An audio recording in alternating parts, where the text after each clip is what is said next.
भगवान सुखदेव जी कहते हैं, परीक्षित मैं तुमको एक ब्राह्मण की कथा सुना रहा हूं, सीधे बैठ जाओ, ध्यान से सुनिएगा, बात मत करना। परीक्षित ध्यान से सुनियो।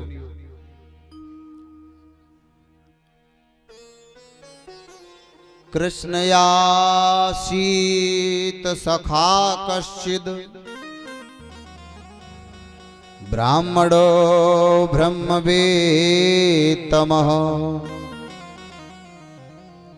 कृष्णयासीत सखा कश्चिद ब्राह्मणो ब्रह्मवेत्तमः। विरक्त इंद्रियार्थेषु प्रशांतात्मा जितेन्द्रियः।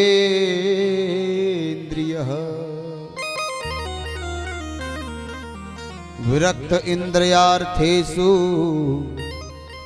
प्रशांतात्मा जितेन्द्रियः। परीक्षित ठाकुर जी के परम सखा हुए थे सुदामा जी, परम मित्र हैं।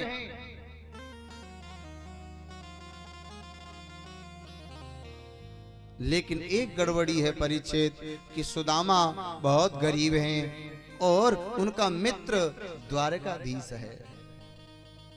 उसका भी एक कारण था परीक्षित।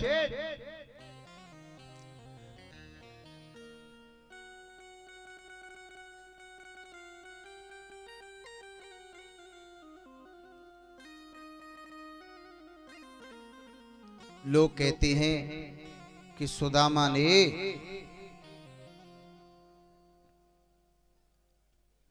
सुदामा जी ने और भगवान श्री कृष्ण के बांट के चने खाए थे, इसलिए वो गरीब हो गए साहब। लेकिन इसके पीछे भी एक रीजन है।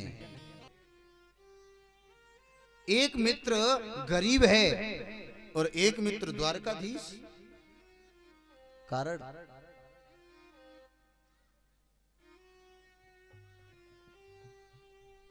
जिसका मित्र प्रधानमंत्री हो तो वो गरीब हो सकता है? एक फोन करने की जरूरत है, ये भैया सुंदर सी गाड़ी दिलवा दो, अच्छी सी कोठी खड़ी करवा दो, क्या फर्क पड़ता है साहब? लेकिन इतना बड़ा कारण कि सुदामा गरीब, सुदामा जी के घर में एक भी साबुत बर्तन नहीं है, रहने के लिए मकान नहीं, झोपड़ी में रहते हैं। बरसात जब पड़ती है तो सुशीला, सुदामा की पत्नी है सुशीला, अपने बच्चों को दूसरे के द्वार पे ले जाती है। बुखार आ जाता है तो दवाई नहीं, किसी वैद्य के पास नहीं जाती हैं, पट्टी रख देती हैं भिगो करके, बुखार खत्म हो जाएगा सब।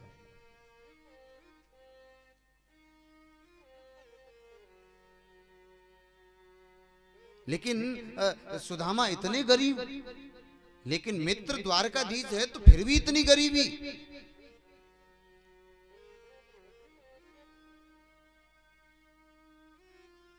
एक दिन की बात, जब बाल्यावस्था में जब सुदामा कृष्ण पढ़ते थे तो इनके गुरु थे सांदीपनि मुनि। जब पढ़ाते थे किसी को कोई सवाल नहीं आता था तो उसको सजा मिलती थी, मारते नहीं थे, उसको सजा मिलती थी कि जंगल में जाइए, लकड़ी काट के लाइए। पहले गैस तो नहीं था, ये चूल्हे चलते थे।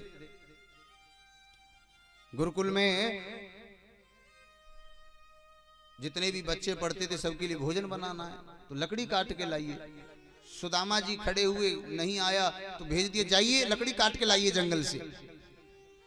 और जब कृष्ण का नंबर आया, कृष्ण भी खड़े हुए, लेकिन सुदामा की ओर देखा, ये बेचारा एक एक हड्डी चमक रही है, दुबला पतला सा है सुदामा, कैसे लकड़ी काट के लाएगा?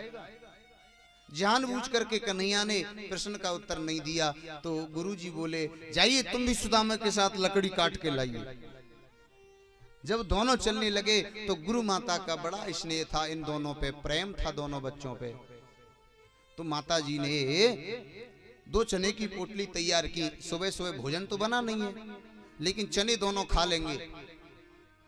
जब पेट में भूख लगती है ना, तो जब तक अन्न नहीं जाएगा तब तक पानी भी अच्छा नहीं लगेगा। तो इन्हें भूख लगेगी तो जंगल में ये चने खा लेंगे, ऊपर से पानी पी लेंगे तो पेट भर जाएगा। लेकिन चने की पोटली तैयार, अगस्त मुनि आ गए, भिक्षाम देही माता। तो गुरु माता ने कहा, महात्मा जी अभी तो प्रसादी नहीं बनी है, तुम थोड़ी देर बाद आ जाना। माता हम द्वार द्वार पे भिक्षा मांगने नहीं जाते, जो भी एक दो द्वार जाते हैं जो दे देता वही ले लेते हैं, पूरे दिन भूखा रहना पड़ता है। गुरु माता बोली, तो अभी तो कुछ बना नहीं है। अरे जो हो घर में वही दे दो, अभी घर में कुछ नहीं है। अगस्त ऋषि जब लौट के चलने लगे, द्रव्य दृष्टि से देखा 2 चने की पोटली रखी हुई है। अगस्त ऋषि ने श्राप दे दिया था, मैं श्राप देता हूं देवी जी, जो इन चनों को खाएगा वो गरीब हो जाएगा, और इतना गरीब हो जाएगा कि एक एक अन्न के दाने के लिए तरसेगा। अब महाराज चने सुदामा जी को दिए। सुदामा जी चने जब लेकर के गए, लेकिन सुदामा जी को मालूम है, ब्रह्म ज्ञानी है सुदामा जी। सुदामा जी ने देखा, जब जंगल में गए बरसात पड़ने लगी, सुदामा ने देखा कि इन चनों को मैं खा लूं तो मैं गरीब हो जाऊंगा, और मैंने यही चने यदि कन्हैया को खिला दिए तो मेरा मित्र भी गरीब हो जाएगा, क्योंकि श्राप है। तो मैं गरीब हो जाऊं, मेरा मित्र गरीब नहीं होना चाहिए। सुदामा जी ने वो चने स्वयं खा लिए साहब। नारद जी का श्राप लगा हुआ था राम जी को कि तुम अपनी पत्नी के लिए तड़पोगे, तो सत्य किया। अब यहां पर ऋषि का श्राप सत्य हो जाएगा, मेरा मित्र गरीब हो जाएगा, लेकिन मैं गरीब हो जाऊं, मेरा कन्हैया गरीब नहीं होना चाहिए।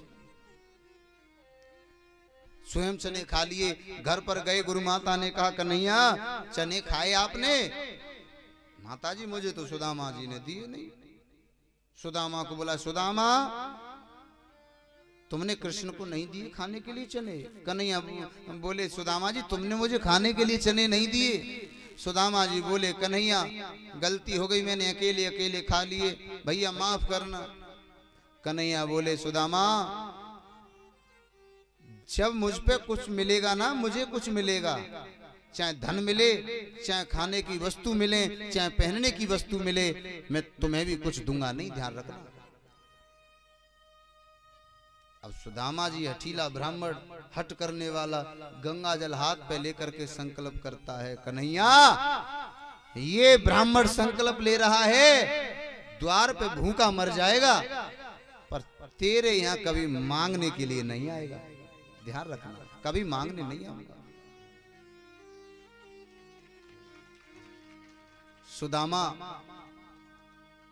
अपनी पत्नी से कहते हैं, सुशीला कोई बात नहीं है, ठाकुर जी ने सदा दिन एक से किसी के नहीं बनाए साहब। सुदामा जी के बच्चे हैं, वो अपनी मैया से कहते हैं, मैया पेट में भूख लगती है। लेकिन सुदामा जी के घर में तो 4-4 दिन हो जाते हैं साहब, चूल्हा नहीं जलता है। शाम को जब बच्चे सोते हैं तो मैया भूख लग रही है, तो सुशीला जी क्या करती हैं कि अग्नि जलाती हैं और वैसे ही गर्म पानी करते हैं, और भाई पानी टारते हैं। बालक समझते हैं कि आज 4 दिन है गए, मैया हमारे का कुछ बनाए रही है, तो बा याद में सो जाते हैं। दूसरा दिन होता है, शाम हो जाती है, मैया भूखा नहीं रह जाता है।